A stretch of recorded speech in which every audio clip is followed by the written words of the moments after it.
That's good news.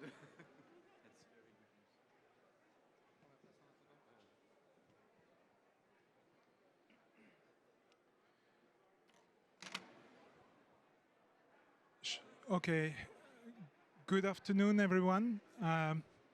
So welcome to this side event on long-term strategies. The exact title is Supporting Long-Term Strategies, Some Lessons from Country Experiences and Implication for Development Banks. I will just say a few words as an opening. I will start with a little bit of history here. In 2017, 1 year after the COP, the AFD committed, the French Development Agency, committed to be 100% compatible to the Paris Agreement. That is to say, to stop financing projects which were not aligned with the Paris Agreement. At that time, AFD decided also to structure and launch a program to support, to help countries develop their long-term strategies. And I think at that time, the idea was actually, it stemmed from the need for AFD to be equipped to decide whether a project that we were considering financing would be aligned or not. But there were also other expectations from this 2050 facility. One was expectations or questions. The first one was, would these long-term facilities, long-term strategies provide a long-term vision for a low-carbon, resilient and inclusive development? That was one question for, and so the three objectives, low carbon, resilience and inclusiveness, being fulfilled together. That was one big question for us. The second one was to see whether long-term strategies would be able to feed the drafting of NDCs, and this is a question that is now gaining even more force nowadays. And another question was whether these long-term strategies could actually send a signal to the private sector companies in terms of what direction the transition would go. So, well, 4 years after this 2050 facility was launched, we believe it's time to actually look back and ask our partner countries who have actually implemented some of these activities to share some lessons from what we've learned, and hopefully some of the questions I've mentioned will be answered by the panelists that we are very happy to welcome. So maybe I will now pass the mic to Richard. Thank you very much. So I am Richard Baron from the 2050 Pathways Platform. Welcome you all for this panel on supporting long-term strategies, some lessons from country experiences and implications for development bank. So indeed, the objective is to draw some lessons from the work that's been done so far and supported by AFD for various countries. I'm going to quickly go through the agenda for today. We're first going to hear from work called Sustainable Alternative Futures for India or Safari. This is going to be followed by Vietnam, unlike what's shown here, with the socio-economic impacts of climate change with Luong Quang Huy and Etienne Espagne who's joining us remotely. We'll then hear from Costa Rica. We have Andreas Angel here and Jairo Quiros, who's joining us online from University of Costa Rica. And last but not least, hear from work that AFD and the Moroccan department in the Ministry of Finance has done on the macroeconomic consequences of climate change on agriculture. Before we go into the topic, I thought I would maybe broaden the scope for a minute to give you a sense of how important the topic is. We have, after 4 years and a half, about 40 long-term strategies that have been now officially submitted to the UNFCCC. You can find them on the website. A good group of them have actually embedded a net zero climate objective. Some include trajectories, some include policy recommendations, some include a vision for society as a whole, but all at some point have to come down to the question of how you actually manage to mitigate emissions and what are the implications over the long term of climate change, both mitigation and resilience. So this is a group that now represents, as you can see, because it includes the EU, US, China, Indonesia, South Africa, that incorporates a fair share of global emissions, which is a good sign. However, we do see that a number of countries in Africa and Southeast Asia in particular are quite far from having had the resources to actually fulfill this invitation from the Paris Agreement to produce a long-term strategy to see how they project themselves into a climate changing world. So this is where we are. The ones in yellow, including the Russian Federation and a few others, indicate that the LTS work is underway. And in fact, for the vast majority of G20 countries now, that is the case. Now, I wouldn't be complete at the COP if I were not to show also a map of the net zero commitments. And by this, these are the ones that are either enshrined in law or policy document, including the NDC or the long-term strategy. Or it might be a head of state commitment. We've heard a number of those during the week. Or aspirational commitments as part of the Climate Ambition Alliance that was launched by the Chilean presidency.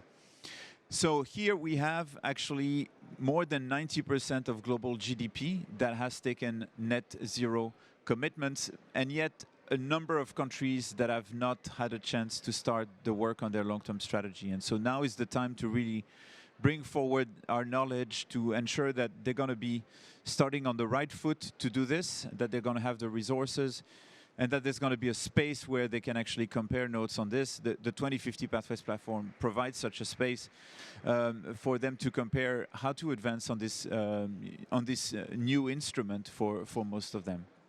So that is a little bit, the difference between this and that map is a little bit the challenge that we're facing. So on this, I would like to say that very often this is a process that is different from country to country, but we try to encourage, as I think François Xavier was saying, an engagement at the highest level to spur the initial work inside the government. We want a vision to be framing the broad direction that the country wants to go, because the socioeconomic aspirations should be at the core of what the long-term strategy is about. If you miss on that part, you are addressing it from a purely climate change perspective, and you're likely to be falling to the side. Then there has to be this consultation over something objective that people can discuss, and that is often a set of numbers, projections, either economic projections, mitigation projections, but something over which the stakeholders might say, I strongly disagree with this, or I strongly agree with this. I see an opportunity there, or I see a threat, so that those trade-offs are put on the table. And this is where the work that we're going to hear about today is so critical. So without further ado, and I have this is strange. Okay, no. I think we're going to be joined by India, I think, online. Is that, yeah? Yeah, exactly. So may I ask our Indian colleague from CSTEP, an exercise that also the 2050 Pathways platform was involved in, to take the floor and hopefully share the slides. And I believe you have about 10 minutes. Is that correct? Yeah, the floor is now yours, and we're going to wave if indeed we can hear you. Okay, thanks, Richard. Can you confirm if you can see my screen? Yes, and we hear you fine. Okay, great. Okay, so thanks to 2050 Pathways platform and AFD for inviting us and for the support in this project. I am Ramya Natarajan from the Center for Study of Science, Technology and Policy, which is a think tank based in India. And today I'll talk to you about the Safari model, which is the Sustainable Alternative Futures for India in the context of framing LTS. So here are some of the key, summary of the key messages that I will be talking about in my presentation. So what is Safari? Safari is a simulation model that we built using principles of systems thinking of India's long-term development pathways. And what it essentially means is we look at all parts of the system holistically. So development goals, the energy system, resources, and the environment together. And what can Safari help you do? It is a scenario analysis tool. You can build multiple scenarios. It is not a least cost optimization tool, so you can try different combinations of interventions and create sectoral strategies and roadmaps. We've also used it to create net zero scenarios for India. It helps you identify trade-offs, and I'll elaborate on this a bit later in the slides. And it can be customized for other similar countries, other developing countries or regions. So to start with some context and the motivation for this work, I think you're all familiar with this. India has been committed to climate action even before last week. And of course, last week, we've heard more ambitious targets for 2030 and a net zero commitment for 2070. On the other hand, India also has development challenges to overcome in the coming decades. We have an affordable housing shortage of more than 40 million. Our per capita consumption of electricity is way below the world average. And we still have a lot of development challenges to overcome. So any long-term strategy that we look at needs to include both these aspects and consider them together. Usually modeling studies look at GDP as a metric for development. And so here what we try to do is look at the development goals themselves and see if there are any synergies with climate action.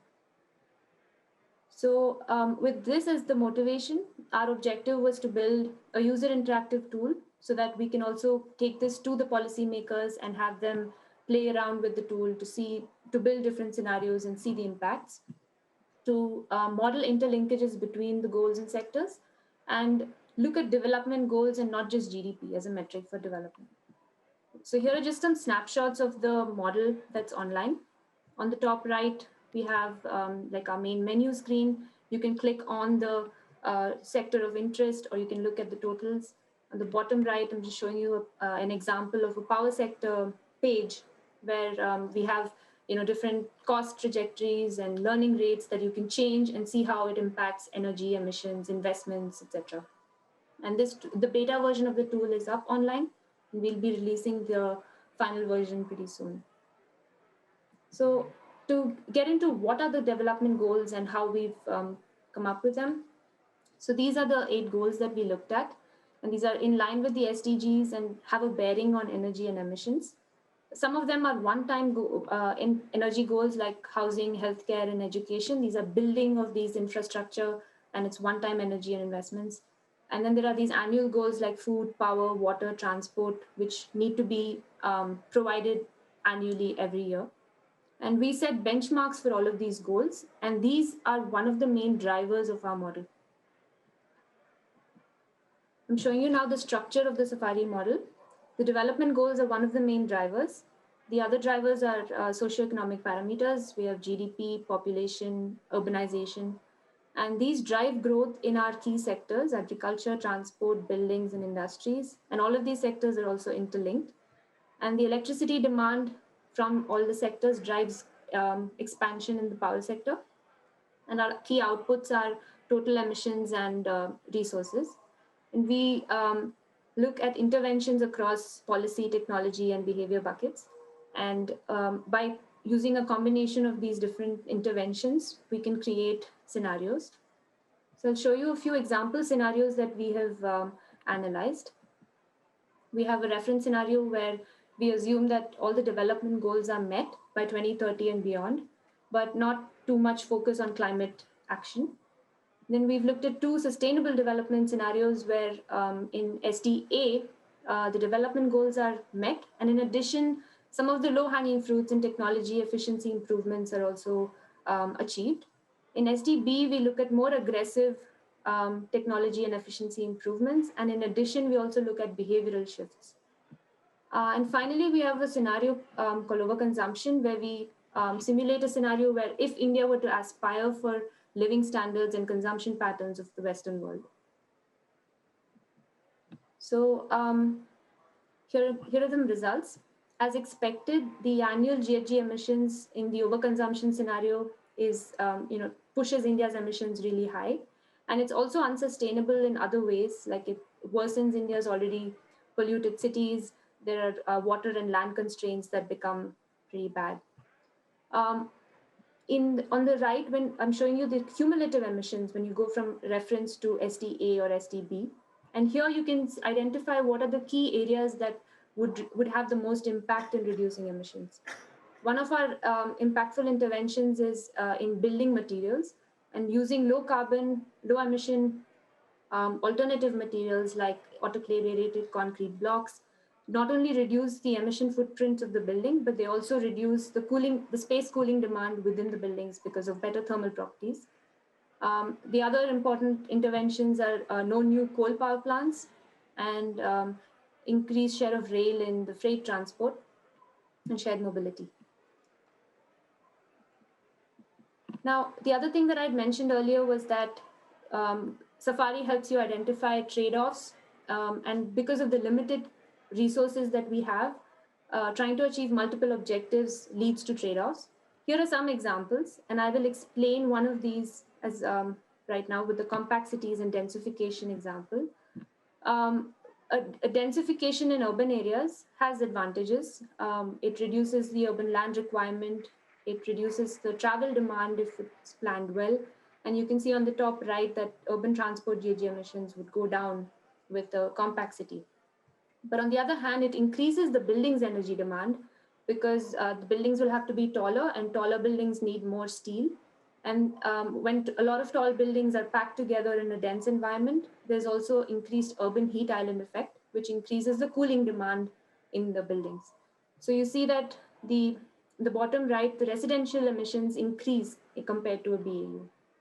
And so Safari helps you identify such trade-offs and also gives you options to deal with, to bring it back down. For instance, here, using those alternative construction materials and better planning of the buildings would bring it back down to BAU levels.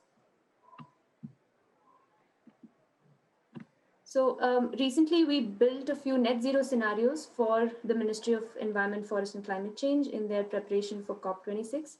And we used Safari to create net zero for 2050, 60, 70, and 80. So for the 2070 scenario, which is now India's target, the key focus areas were from transport, power, and industry. And in the transport sector, freight transport would have to be shifted to rail or waterways, and the remaining road transport, we had looked at green hydrogen and electrification. Passenger transport would, of course, be mostly electrified, except in aviation, where we looked at half of the fleet being using biofuels. In the power sector, no new coal power plants, and existing coal power plants slowly phased out, and increased battery storage capacities. And in the industry sector, we focused on steel, cement, and fertilizer, where again, we've looked at alternative fuels, green hydrogen. And one of the things that became pretty evident is that the net zero scenario becomes quite challenging without carbon capture, because emissions like the process emissions from the cement industry or the non-carbon dioxide emissions from agriculture or aviation and other non-electrified segments become pretty hard to abate. And in our assessments, these are preliminary results from the Safari model. Net zero by 2070 would lead to 18 trillion US dollars in these sectors that we've considered. So going forward, we would be doing a few more expansions to this work. We will create multiple scenarios for the net zero by 2070. We will need to include other costs which are not yet accounted for, like job loss and just transitions, costs for adaptation, operational costs. We will also be including carbon sinks and forestry, and start looking at how that that leads to land competitions with other uses for land. We will be modeling the macroeconomic implications of such a net zero transformation, because this would mean a complete transformation of the economic structure as well. And finally, we'll have to include the climate change impacts on these scenarios. And with that, this is my final slide. Just a quick shout out to the team, Kaveri Ashok and Purnima Kumar, our collaborators, reviewers and mentors, other colleagues at CSTEP, and our steering committee members for their guidance and inputs. Thank you very much. Thank you very much, Ramya. Sorry I interrupted those last words. I think it shows how important it was to have that modeling capacity that was developed over quite a few years, in fact, with SDGs at their core, to be able to pick up the question that came just recently on how to achieve net zero in India. And I think it would be interesting if we have the time in the Q&A to hear you on what investments would have looked like in the BAU. You gave a very high number for the net zero, but it would be interesting to see the other side. Now, let me now turn to Vietnam.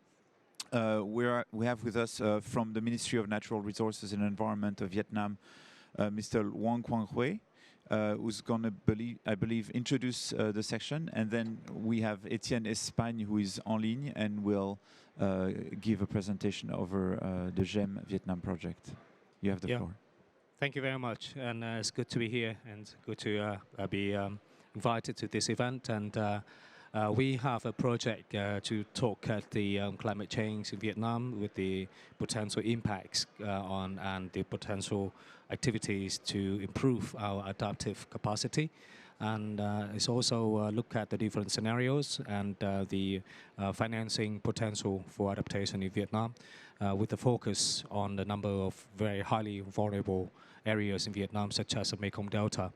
And there's a project that lasted for the past 3 years, and it just completed this year. And I would like to invite my colleagues, Etienne Espagne, who is online now, to present, to share with you the major achievement of this project. And then after that, I would like to have some comments afterwards. The floor is yours, Etienne. Thank you very much, Nguyen Quang Huy. Can you all hear me well? Yes. All right. So let me just present briefly the main outcomes of this report that I can show you here, but also Nguyen Quang Huy has it himself on the stage in Glasgow, and there might be a few volumes left for those who are interested to take a deeper look at the report. As was mentioned, so we really started to work on this report about a year ago because we knew about this COP26 as a very important political event for global climate policies. But the project itself started earlier. If you look at the history of it, it really started in 2019, officially, the research, and then there was COVID, and we worked together all online. A team of nearly 60 contributors in this report to come up here with this comprehensive assessment of climate impacts and adaptation strategies in Vietnam. So it was just officially handed over to the Minister of Environment and Natural Resources of Vietnam last week on day 1 of COP26, and we had this morning a longer public presentation of it, and I'm happy to now share a discussion with other experiments on these long-term assessment of resilient strategies and compare the methodologies and the results. So throughout this report, it's a mix of scientific, purely scientific and even academic contributions, and always in discussion with experts and Vietnamese experts from different institutes related to the different sectoral ministries, which are the most potentially impacted by climate impacts in the coming decades. One key partner in these institutes was IMHEN, so the Institute of Meteorology, for example. But we had also a discussion with the CM Ministry, with the Institute for the Ministry of Planning, Health, Agriculture, etc., etc. So the report itself is divided in 4 parts that we very briefly discuss. But the main idea is that we have a first part on all things related to climate data and climate simulations into the future, with a specific exercise to downscale climate scenarios over Vietnam. These data and simulations are then used throughout the report to assess the socioeconomic impacts at the sectoral, let's say, level. So that's the second part of the report. And then we move to a zoom over the Mekong region, where we have a very complex and intricate mix between climate impacts and more local anthropogenic drivers of environmental change, local from the Vietnamese Mekong Delta, but also at the more regional Mekong region with the neighboring countries. So this mix is interesting to analyze in more details, and we have a specific part on that. And we end up this report with a macroeconomic assessment of the climate impacts and a discussion on adaptation financing, and adaptation strategies. All the abstracts, summaries, etc., are available in 3 languages: Vietnamese, French, and English. Now, if we have to take out of all this, these 600 pages, a few key results, and it's always difficult, so we would take those, which means that basically on the national side, if you take into account if you sum up the different direct the different climate impacts on different economic sectors, you end up with these numbers, which are only median values. Of course, there is a huge uncertainty around climate scenarios and even socioeconomic reactions. But if you take the median value of these impacts, you get that for a 1.5 degree increase global average temperature, you have more or less 4.55% GDP loss, and that reaches almost 7% for a 2-degree increase in global average temperature, which is still something, and that's within the boundaries of the Paris Agreement. And if you go farther, uncertainties are much farther, so it's really a prospective exercise, but then the damage might really be big. An interesting point is that the macroeconomic impacts, so when you plug these sectoral impacts into a macroeconomic model that was specifically built for this project, you get an amplification of the economic impacts. So basically, macroeconomy matters, and in our case, it tends to amplify the economic impacts in the case of Vietnam. So when you take into account the intersectoral linkages and the linkage with the rest of the world as well. So all these indirect effects tends to amplify the impacts. Second key results we have, and it's based really on the analysis of the Mekong region that we have in the third part of the report. It's that climate change is not the only factor of environmental disturbance, of course, in the region, and in the Mekong particularly.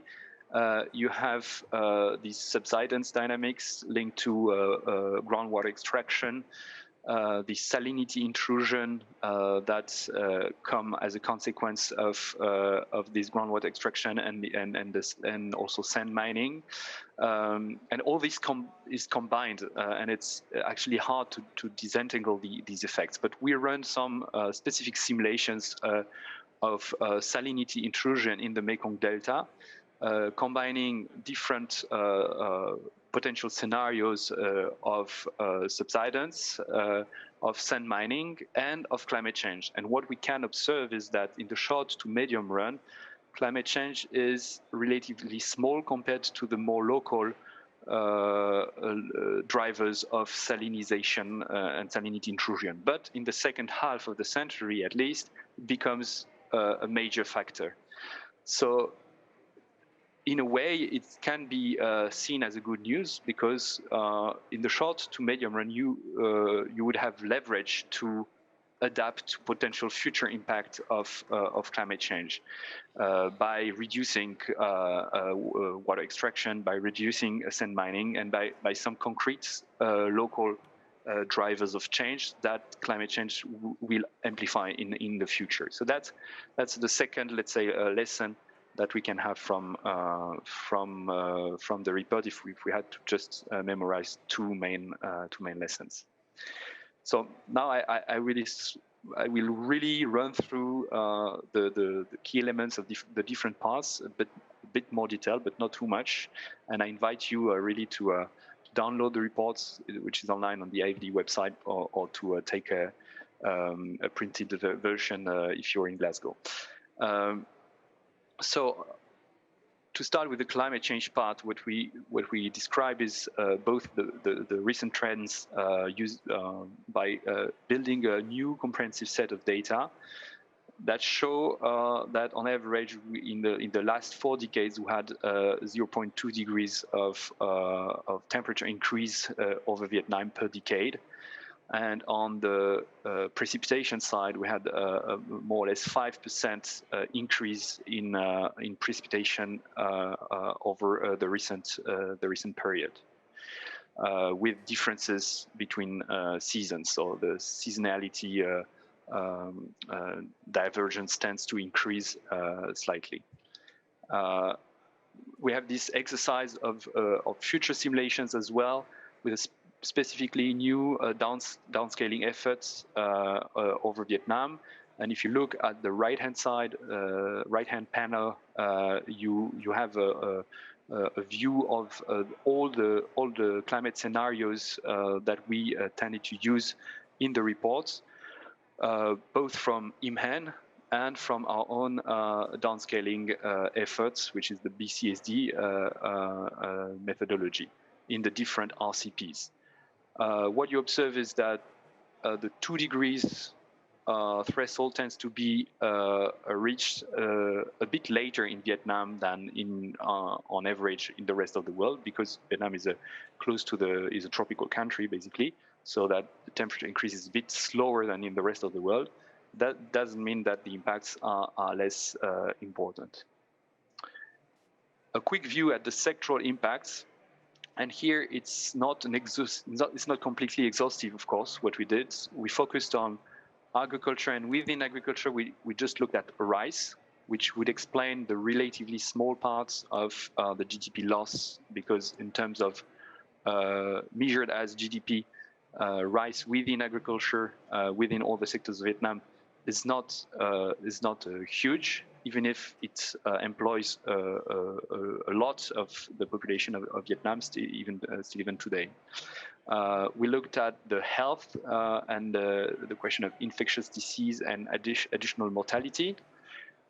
We tried to measure the impact of climate change on total factor productivity and on labor productivity. So these are really the direct impacts, which lead us to the results that I showed you earlier for different increases in global average temperature.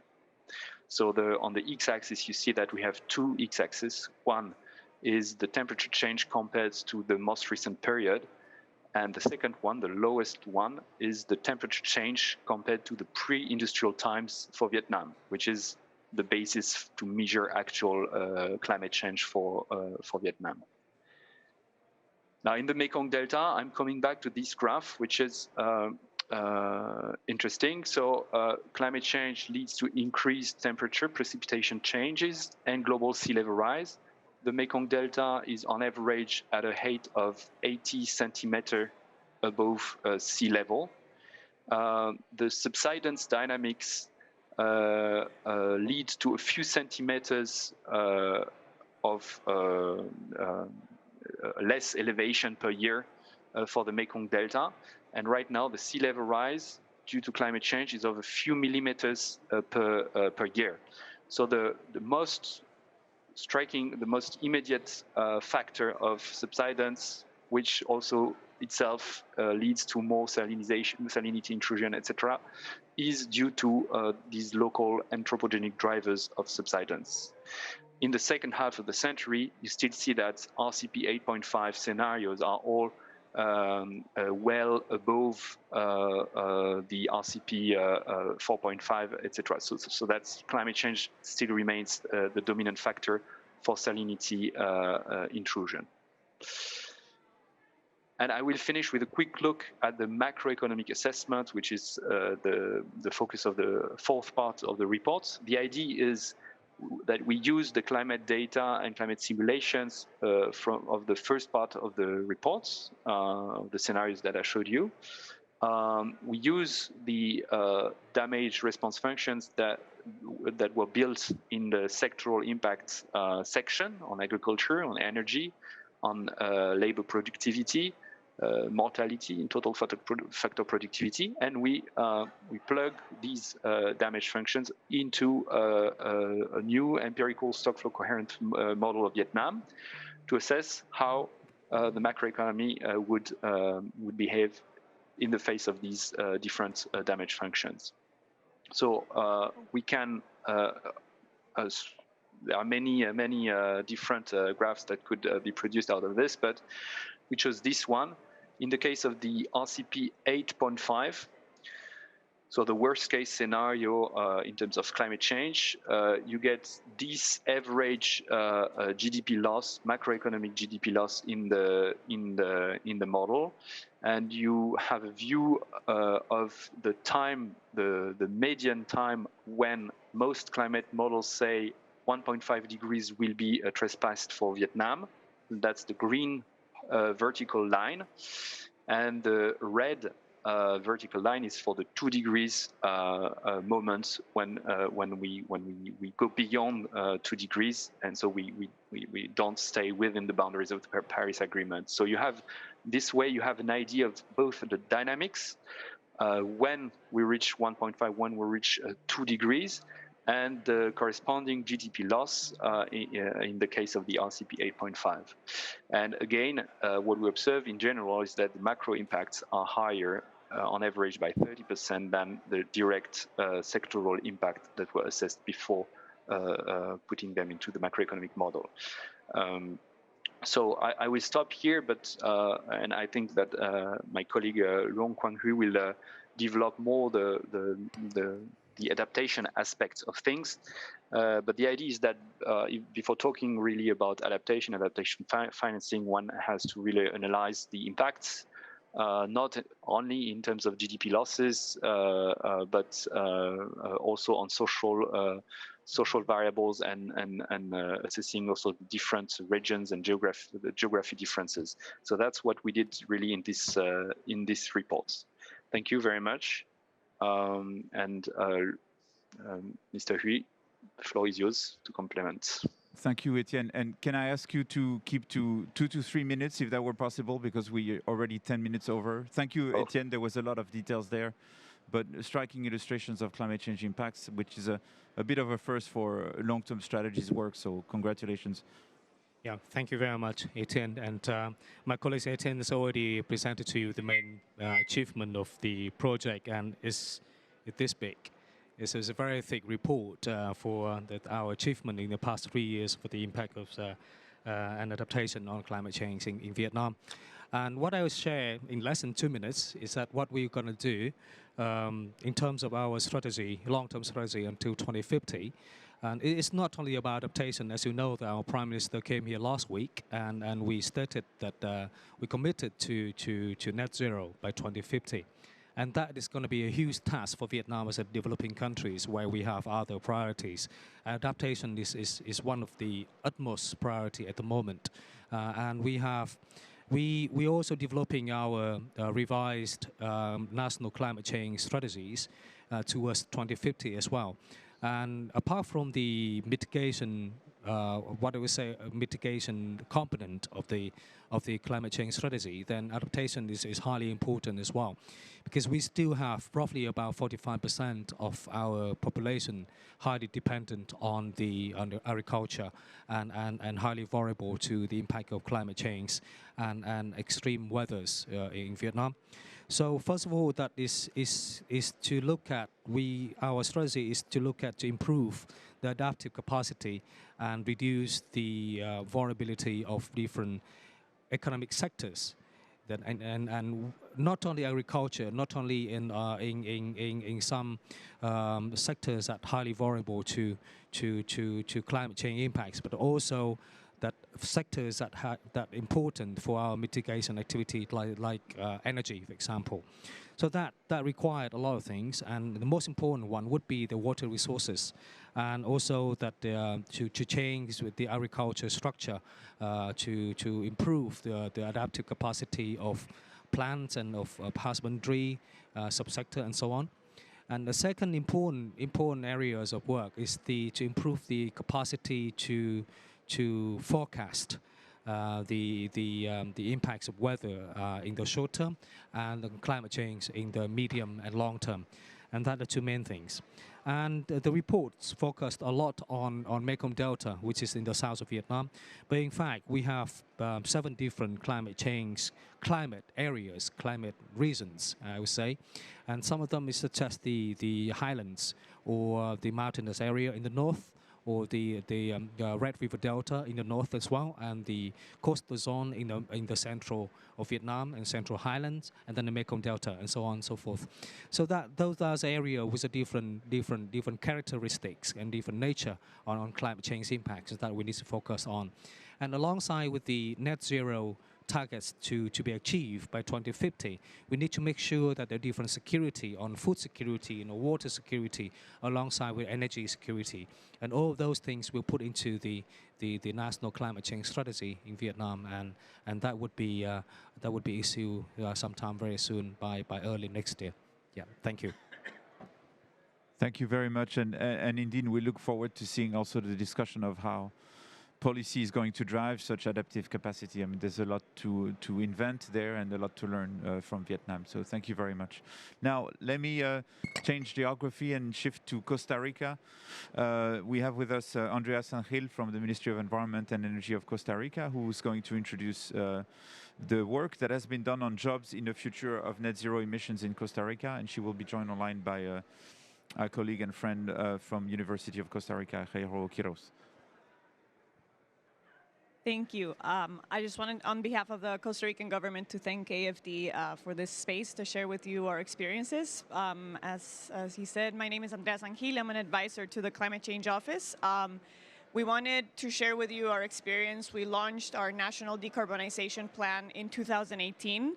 And since then, what we've been trying to do is to develop strategies for implementation. It takes a lot of work to set the goals and to devise the scenarios and identify which are the pathways that we need to take to decarbonize.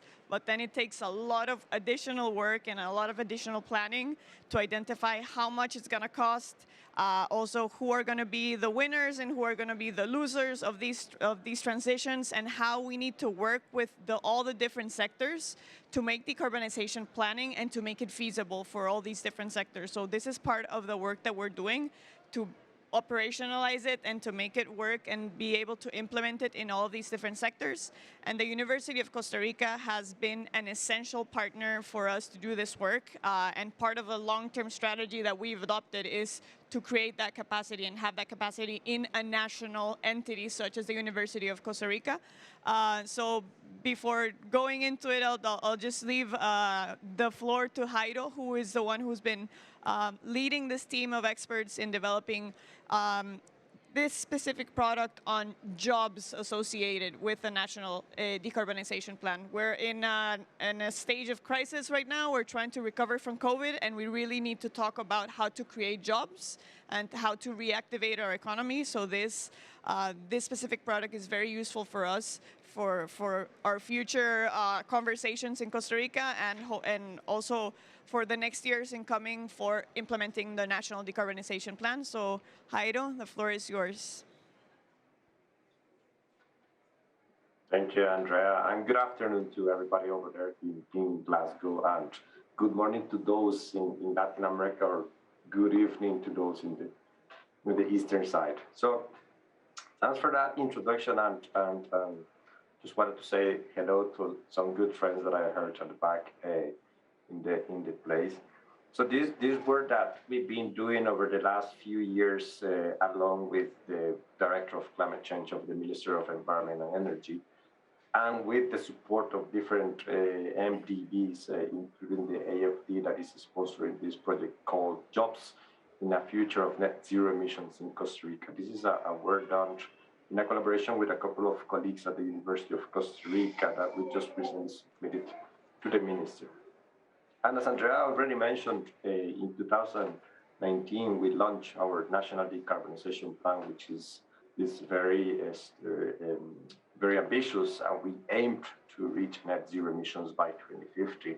And through the National Decarbonization Plan, we have structured 10 different lines of actions in which we establish different targets by 2050, by 2035, by 2030, as well as the short term. The National Decarbonization Plan, as you might already know, which was submitted to the UNFCCC in December 2019, it's known to have some actions in the public, private, and freight transportation. There's also some actions to keep our electricity system renewable, as it is today. 99.2% of electricity in Costa Rica is produced with renewables, including hydro energy. We also aim to decarbonize our buildings and our industry. And we also aim to have some waste management strategies to reduce our emissions from the waste sector. In the agriculture and livestock, we aim to reduce the emissions from enteric fermentation and other emissions associated with the agro-food and livestock. And we aim to increase our forest, although it is already about 60% of Costa Rican coverage. So we define different specific targets for each line of actions, and we have already assessed in a very sophisticated and very detailed analysis the socioeconomic effects of implementing the National Decarbonization Plan. This is a report that is already published and it was carried out in support with the IDDRI, the Inter-American Development Bank, in which we found, along with some colleagues from Rand Corporation in the USA, a think tank that is leading the certain analysis in the region, we found that deploying the National Decarbonization Plan will lead to a net benefit of $41 billion by 2050. This is about 60-70% of current GDP in Costa Rica. So we, as Andrea was mentioning before, we've been asking, so how is it going to be this transition towards decarbonization in terms of jobs? So how many jobs we are going to create, how many jobs will need to be transformed due to the need to decarbonize our economy. So we are studying this project, the impacts of deploying the National Decarbonization Plan in terms of the number of jobs that will be created in the country. We also consider other policies, not only the decarbonization, but also the economic territorial strategy that was recently launched by the Minister of Planning in Costa Rica.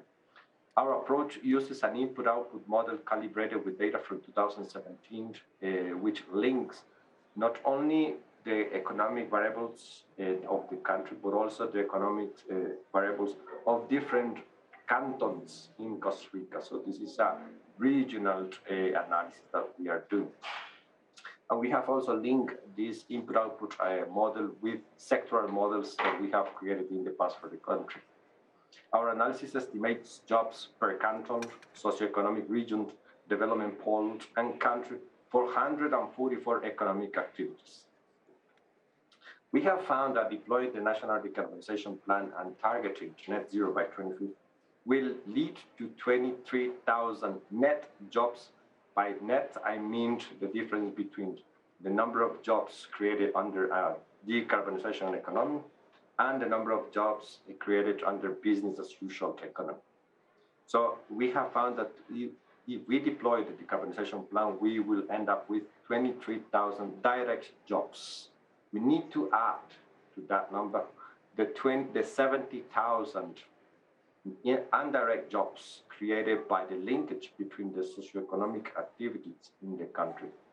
And we need to add to those 41,000 induced jobs due to the dynamization of the economy in Costa Rica, leading to a net total of 134,000 jobs by 2050.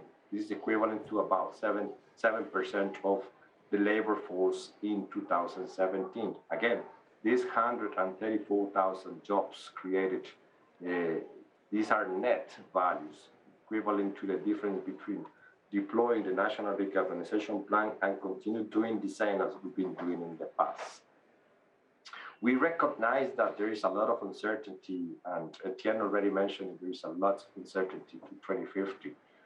So we use a robust decision-making inspired method to study the effects of uncertainties in the estimations. And we have found that in fact, there are different pathways to reach to net zero by 2050, and depending on the pathway that we take, the number of jobs will change. And we have found that depending on that pathway to 2050, we could end up with even 750,000 net jobs by 2050, depending on the level of the policy that it is deployed in the country. So there are great opportunities to be deployed to make this transition just for everybody in the country. The report that we submitted also analyzes the effects on vulnerable population in the country. So I invite you all to look at that report once it is published. In the next steps of this project, we will deep dive into two specific sectors. We aim to comprehend the capacities needed in these two sectors to ensure a just transition towards a decentralized, digitalized, and decarbonized economy by 2050. So thank you very much for the attention, and look forward to the discussion in a couple of minutes. So back to you, Richard, and hi from Costa Rica. Thank you very much. Thank you both for these. I think this is an example of how modeling does not just look at GDP, but looks at some of the indicators that I think countries are much more worried about when they think about the decarbonization plan. So both those benefits that you showed before and the indicators of the range of job creation that might occur is very useful, and hopefully we'll see more of that in other strategies as they come forward. So let me now shift geographies back to, should I say the center? That wouldn't be correct. No, to Africa, and give the floor to the AFD team. I understand that part of the presentation will be made in French. Am I correct? No, all in English. Okay, you all do it in English. And Antoine Gaudin is at the microphone, who leads the GEM activity at AFD. Thank you, Richard, and thank you everyone for being here today. Yes, indeed, I will be talking today, but my partners are in the room here, and I will be speaking because mostly of a language issue. But I want to stress the fact that the Direction des études et des prévisions financières, the Ministry of Finance in Morocco, has been a strong partner, and then we co-developed the models here. Can I have for the slides? Thank you. Before I go directly into the results of the project, let me just give you a quick update on the context of Morocco. Of course, Morocco has a relatively low contribution in terms of greenhouse gas emissions, both in absolute levels, but also in terms of per capita. But however, we can see an increase in the trend. Yet it is highly exposed to climate change, with increase in temperature, but above all, decreases in precipitations. Sorry. And this exposition is likely to have very strong socioeconomic consequences, both in terms of water availability, but also in terms of agricultural production, which is still playing a very important socioeconomic role through employment and income generation and through trade effects, among others. Following the shared but differentiated responsibility approach, Morocco is strongly committed to design, construct, and implement climate policy actions. So we have seen this with the recent new NDC, which aims at reducing by 45.5% in greenhouse gas emissions by 2030, but also in terms of adaptation, both in terms of water and policies. So, for example, they will build dams. They will have new implementation of water efficiency policies, or the development of non-conventional water resources such as desalination and purified wastewater. But also in terms of agriculture, with the Plan Maroc Vert and the Generation Green. So Morocco will push for the conversions towards climate-resilient crops, subsidies and programs aiming at supporting farmers in their adaptation to climate change, and the strengthening of the inclusiveness of agriculture, and particularly for small farms in vulnerable areas. In this context, the GEM Maroc project was constructed between the AFD and the DEPF, as already mentioned, financed by the Facility 2050, and aims at supporting the development of long-run strategies. The project is built around many different partners in Morocco with the Direction Générale de la Météorologie and the Département de la Recherche et la Planification en eau, and in France with the Institut Méditerranéen pour la Biodiversité et l'Écologie in Aix-Marseille. You can directly see from here that there's many different transdisciplinary partners and a strong desire to co-develop our analysis and meet the following objectives. First, quantify the evolution of surface water of more than 20 and of more than 20 different crops production in their needs in terms of water by 2050. Identifying the transmission mechanism between agriculture and the Moroccan economy, and finally proposing relevant policy actions and evaluate their likely effects on the economy. This is very much still work in progress. We're presenting here preliminary results, and we'll keep on working on the ambitions that we have set here. So let me just give you the first idea of the project here is to couple a hydrocrop model called LPGML and the GEM macroeconomic model. So in the graph here, what we see is that climate is going to be the input. Then we have this connection between climate and water usage, hydrology, land use, which will then give the agricultural production at a very regional level because it's a 9 kilometer by 9 kilometer cells. Then this will be combined in regional input-output matrices and give us contagion effects onto food industry and the other sectors. This stays at the regional level, and then this is fed into the macro model, which consists of different actors, the non-financial corporation, financial corporation, public sector, households, and the rest of the world. And we will look at the different impacts, both in terms of production, income distribution, wages, employment, but also financial aspects. And this is a strong aspect of the GEM approach, is that it combines both real dimensions, but also fiscal and financial dimensions. So quickly, the LPGML model, so it takes climate and then agricultural practices and soil usage, land use, and so on.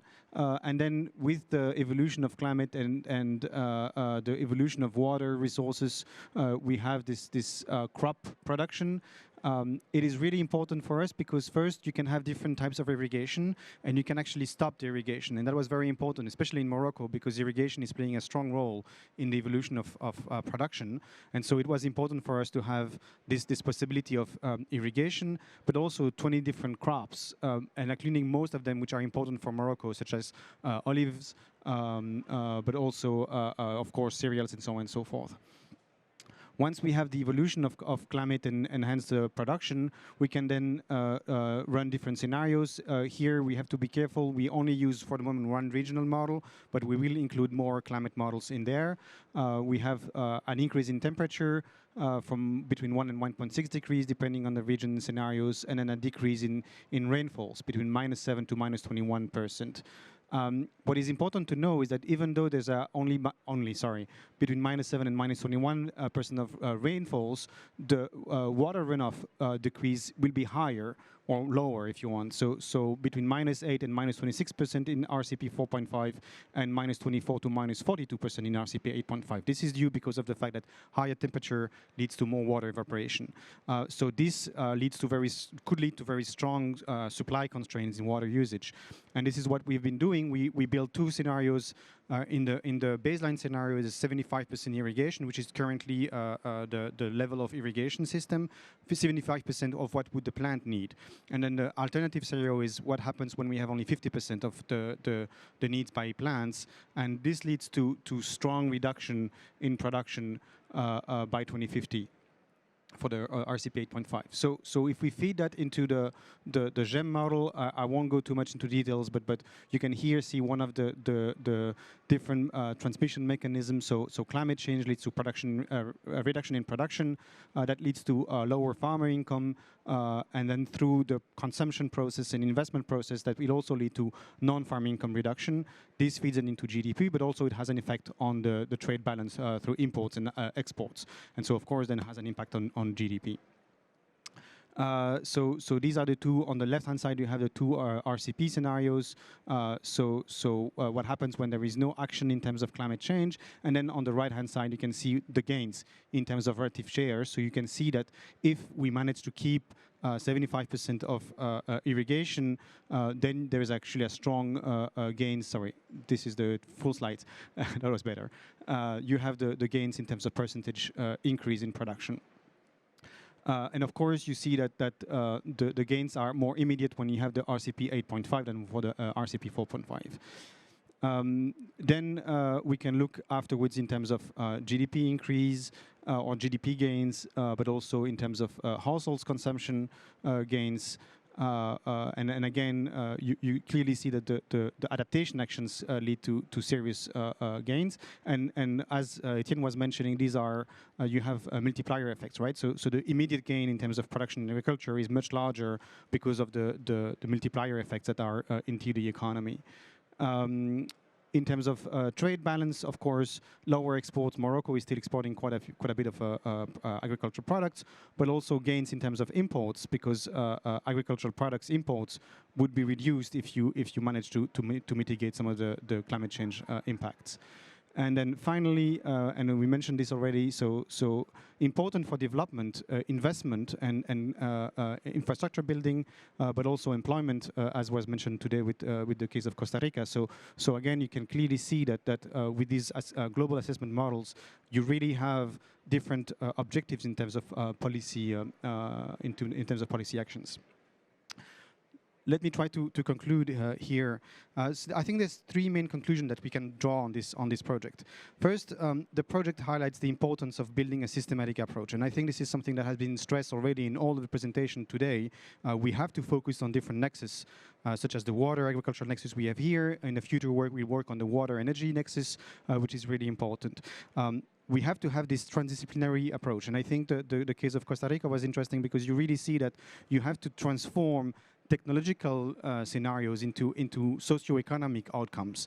And so we have to remove silos between sectors and actors, pursuing multiple objectives, right? So development is really about employment, but it's also about social protection. It's about productivity gains, but also ecological outcomes. And so we have to build this strong sustainability approach where we don't substitute one objective for the other. All the objectives are relevant, and so it is important to ensure that we have all these objectives lined up in the development strategy, in the long-term strategy. And the inevitable conclusion from these 2 points is that we need to combine the adaptation and mitigations actions. So currently, we've seen in all the projects here, they concentrate on adaptation or mitigation. In the next step of the Moroccan project, we will try to incorporate the GEM approach into the long-term strategy and talking about what are the cross-boundary effects between adaptation and mitigation. And these two are really the two faces of the same coin. I haven't shown here the results at the regional level, but we really worked at the regional level, and it's really important to understand that there are different discrepancies between regions, and so we have to understand this. How do we move from a national perspective to a regional perspective and enhance the different vulnerabilities or opportunities at the different regions? And this also shows that there's the importance of having different scales, different sectors, different nexus of climate actions into the governance structure. The last point is of course the need to finance climate climate policies, both at the domestic and international level. And this is really true in adaptation measures, right? So in adaptations, the economic gain is not obvious in terms of return on investment, but it has clear socioeconomic outcome. And so this is where we really need to have this climate finance action that enter into the picture, and especially in adaptation measures in developing and emerging economies. I will stop here. Thank you very much for your time. No, thank you very much, Antoine, and let me thank also the colleagues from the Ministry of Economy and Finance of Morocco with whom this work has been done. Clearly, this is also another illustration of what's at the frontier of the analysis that we can now put into long-term strategies, and I would encourage other countries to look into such methodologies, even though we have to recognize that the sophistication of it and it's great to see that it is being done jointly with the country in the lead to analyze what are the key and crucial indicators from your perspective as well. So I wanted to commend you for that. I think we're going to move to the panel now. If I can ask Andrea to come back. But before I do so, I would like maybe to give Ramya, because you stuck to your 10 minutes and I think others did not, maybe to give you an opportunity to answer the question that I was raising about the investments that you were showing and how they compare between the BAU and the scenario that you were showing for net zero. And if you could address that question, and then we move to the panel. Thank you, Ramya. Yeah, sure, Richard. So the BAU, again, what I was showing you in investments was just for mitigation action, so not the entire economy-wide investments. And in the BAU, it's around 10 trillion. And in BAU, we assume that the current policies related to mitigation are, are kind of achieved. So this was before last week. So we've not considered the enhanced 2030 targets, but these are based on the older NDCs, and so that cumulative investments number was 10 trillion. Thank you very much. Okay, so let me now welcome our panelists, and I think Alex Sayer from Colombia has just joined us. But I'd like to pick up the discussion where we left it in the presentation from Andreas Angel. So Costa Rica submitted its NDP, as you call it, and I'd like maybe if you could share some experience on the implementation phase of the plan. One question that we have in developing the long-term strategies is how the government then manages to mainstream recommendations over something that is fairly long-term, that is quite disruptive and transformational. How do you see this evolving in your particular case? And then I was wondering if you had prepared in that process the next step, which is how you mobilize financial resources for the implementation. Thank you very much. As I had mentioned beforehand, one of the first steps that we're doing in order to implement the National Decarbonization Plan is to start disaggregating all the different axes and all the different activities in the plan into tools to implement. So one of the things that we've done, for example, was this study that Heido mentioned about the cost-benefit analysis of the National Decarbonization Plan. And that also helps to align other institutions with us, for example, the Ministry of Finance, the Ministry of Planning, for us to really understand, okay, how are we going to distribute the benefits of decarbonization, and which sectors are going to be benefited by this? And now, of course, also bringing it even closer to people with how are we going to generate jobs, and in which regions. We're also disaggregating all of these data by region of the country, just so that we know, for example, okay, this region is going to be a little bit more affected. How are we going to work with them to ensure a just transition and to ensure that it's decarbonized, but that people have opportunities, etc. And one of the things that we're also working on right now is a study regarding the needs, like the financial needs to implement the different stages and the different elements of the National Decarbonization Plan. And this is very, very important because the plan itself, it's a plan. And it says we need to go there. It's the what, but it's not exactly the how. And the how is all of these next studies that we're doing right now. And one of those hows is how are we going to fund it? And so to ask for money, we need to know exactly how much we need. And that's what the study is doing right now. It's identifying the main potential decarbonization projects that we have for each sector and say, okay, how much approximately would this project cost, or this action or this policy cost to implement? And that way we can start developing feasibility studies, or just bringing it to the ground to go to the financial entities and say, we need support, or we need a loan, or we need a grant to start doing this. But unless all of that is disaggregated into those hard numbers, it's really hard to be able to move forward. So it's a long process, because we launched it in 2018 and we're still undergoing all of these studies, but they're really important to be able to take all of this to the financial entities who are our partners for implementation, but also to the private sector as well. If we have all that data of how we're going to implement this and how much it costs, but also how much benefits it generates, then we can engage with different actors and stakeholders to be able to fund this strategy. And one final area that we're also working on right now, linked to adaptation that we didn't mention before. It's not exactly aligned to the National Decarbonization Plan, but to our adaptation strategies, is with another stakeholder, that's municipalities and local governments. And again, bringing this to the local level, we're working with the local governments to incorporate adaptation strategies to their national, to their local planning strategies, strategic planning, but also zoning, just so that the development in different areas of the country incorporates adaptation criteria. And this is, in terms of long-term planning, this is essential because the country can have a plan, but if this is not translated to zoning and to urban planning and to local development, then this won't be translated and it won't be either decarbonized or adapted to climate change. So we're trying to work with all the different stakeholders and bring them in so that they can all incorporate all of these measures and all of these plans into their own planning and get involved so that we can all do it together. Thank you very much. So it sounds really like this is about bringing it to the people who are going to have to take action on this, but also working on the political economy by showing the cost and benefits and how they play out in the country. So very good lessons for others as well. Let me now shift to Alex Serre, who's Director for Climate Change and Risk Management in Colombia. So we understand Colombia has now released its long-term strategy, so bravo for this step forward. And it would be, of course, super interesting to hear your experience on the elaboration process, but maybe on the specificities of Colombia's LTS as you see it. And then if I could ask you whether the financial sector had some involvement in the consultation, and what role do you think the development finance institutions might play in this going forward? So the floor is yours. Thank you very much. Sorry, I was in another meeting. I have to rush to come here.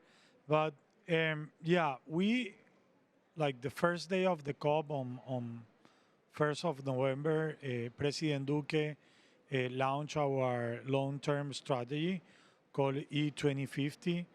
This was like a strategy that was being worked through 22 months in Colombia. We have like the support of the French government through the AFD and Expertise France. In fact, they fund and they give technical advice in order to put in place this long-term strategy.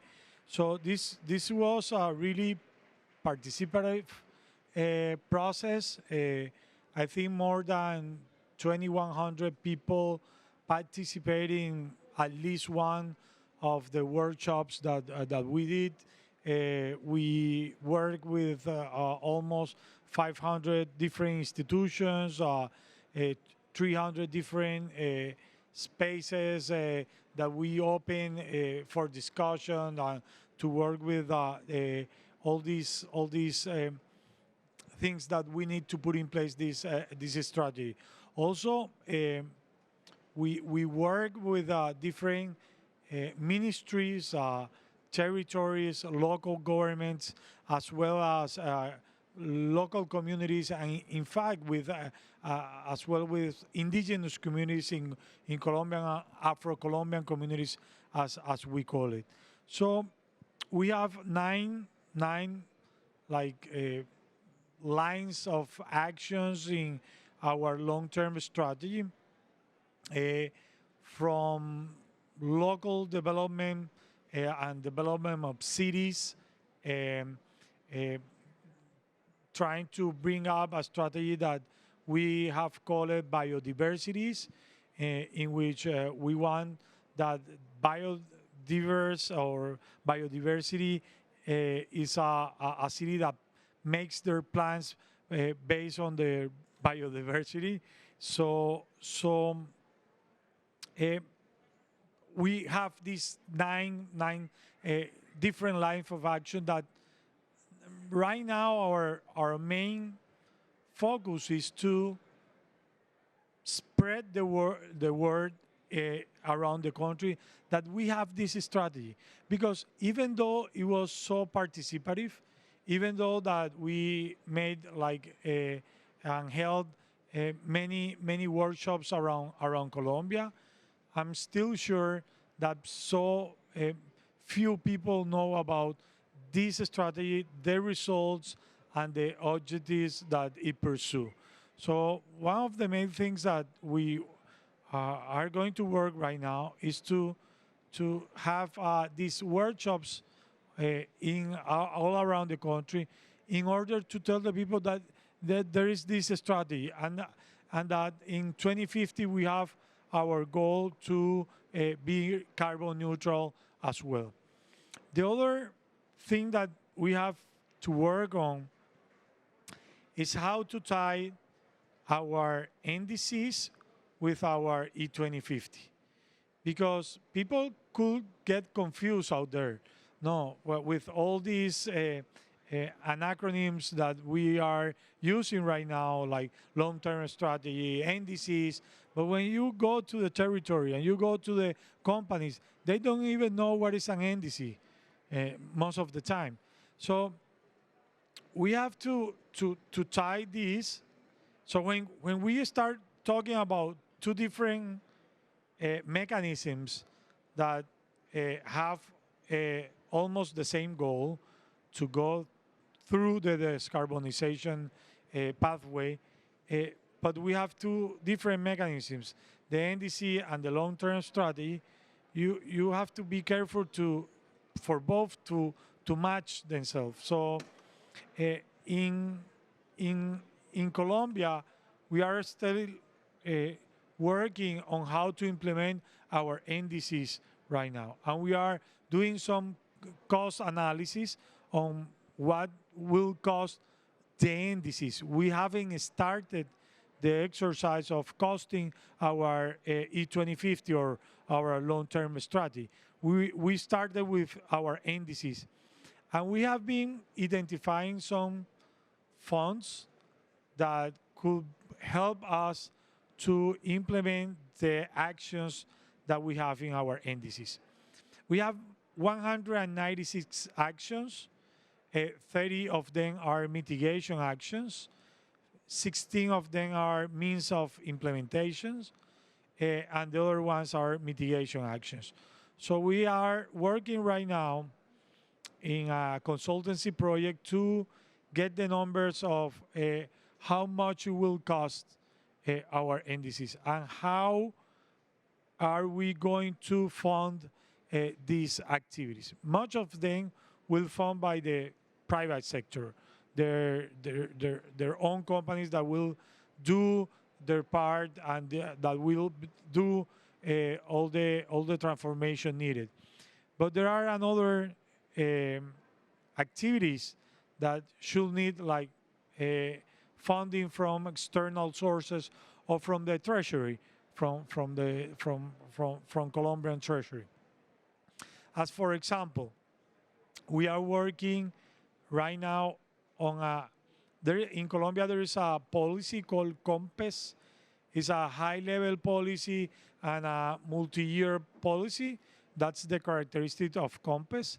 And these COMPES are developed by the Planning Department of Colombia, National Planning Department. And we are working right now in a NDC COMPES, in which we are including some actions that are on our NDCs, and we are funding them for at least 5 years. No? So, for example, during our NDCs are actions in our COMPES. We are working on actions on cook stuff, like eco-efficient cook stoves, and we are working only also on silvopastures.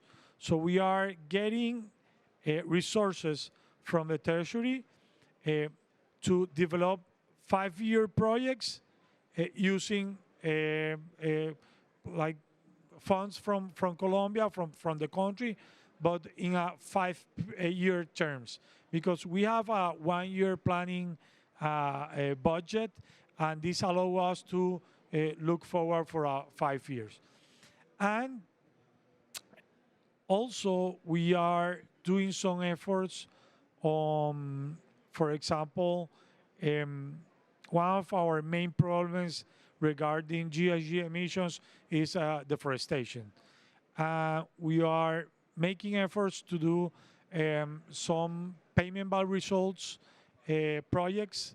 One of them is called Vision Amazonia, and we have the support of UK, Norway, and also Germany in that sense. So that will help us tackle deforestation by payment for results, and we think that this year we will have like a really good news about decreasing deforestation by 34%. That will help us a lot into our NDCs and our long-term objectives as well.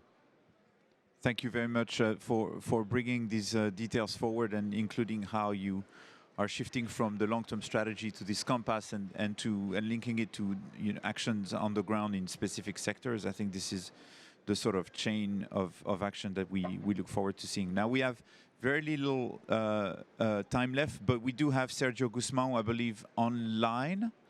Sergio Guzman is with the Latin America Association of Development Finance Institutions, and I'm sure you've been listening carefully to what you just heard.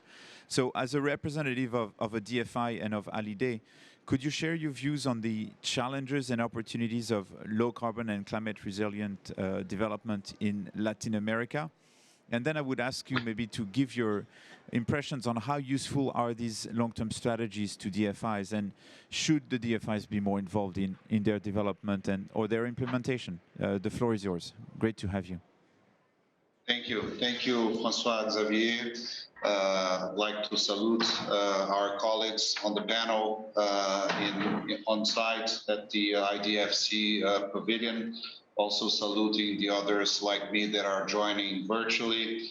Just last week I was on site in Glasgow and had the opportunity to salute our good friend and leader and partner, Rémi Rioux, now president of IDFC and also the leader of Agence Française de Développement.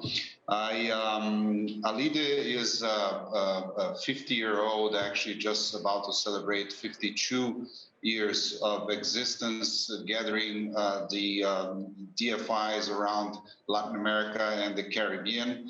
It's a wonderful platform for knowledge exchange, workshops, and all sorts of collaboration, including and most importantly, for the issues of our time.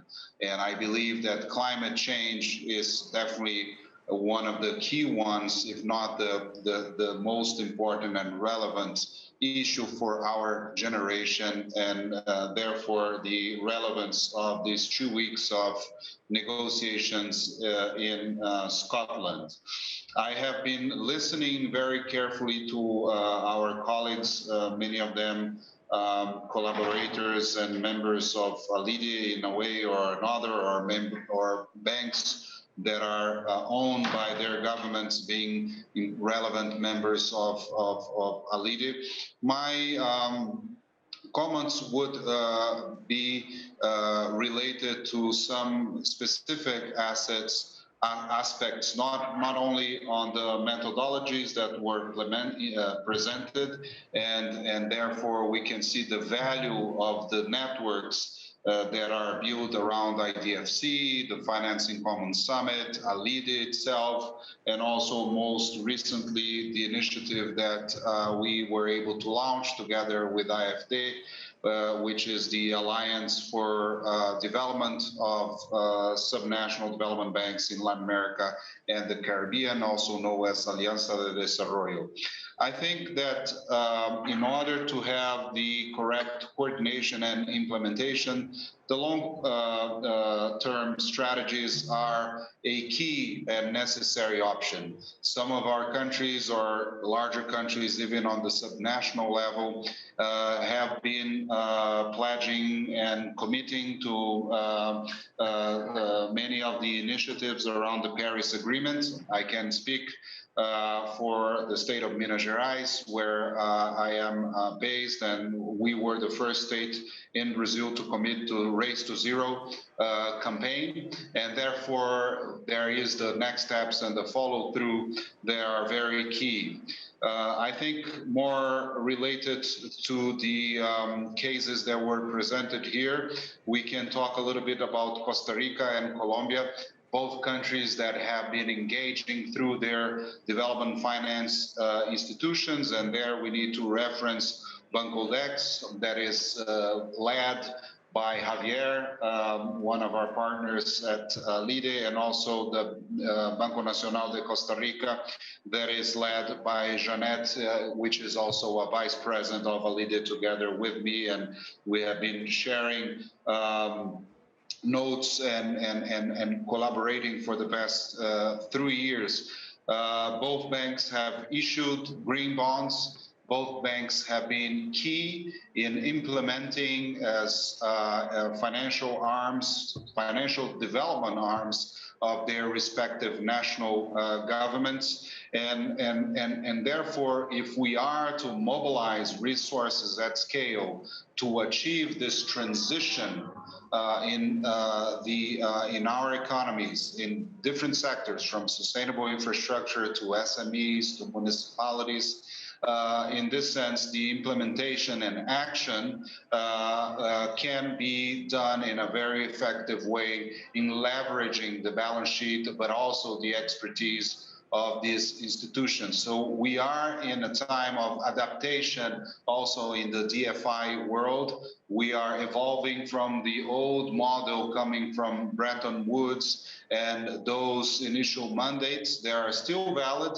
of development, economic and social development, but now evolving to the 2030 agenda, to the Paris Agreement, to the agenda of action of Addis Ababa, and certainly and most importantly in the implementation being aligned with the long-term strategies, so that we are able to coordinate all actors in order to be successful in the implementation of the strategy and the implementation of the agreements. I believe that those of you who are at COP26 right now, or others that are following very closely, this is the COP of action. This is definitely the COP of finance and the COP of action.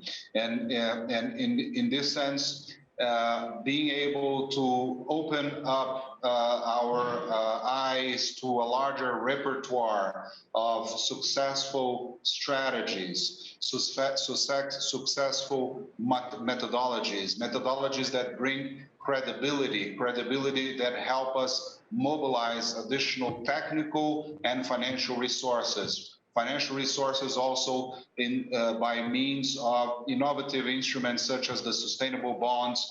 Many of the institutions around Latin America that are members of ALIDE have been issuing successfully bonds, and I would like to reference some of them, like the Banco de Inversión y Comercio Exterior, BICE de Argentina, Banco de Desenvolvimento de Minas Gerais, BDMG, that I am happy to be the current CEO, BNDES, Banco de Comercio Exterior de Colombia, Banco Dex, Banco Nacional de Costa Rica, FIRA from Mexico, NAFIN from Mexico, Banobras from Mexico, COFIDE from Peru, and many others in the region that are prepared also to mobilize those more sophisticated instruments and do 1, 2, 3, 4, and subsequent issuances. There will be able to mobilize the resources that are aligned with the long-term strategies of the national or subnational governments, as we've been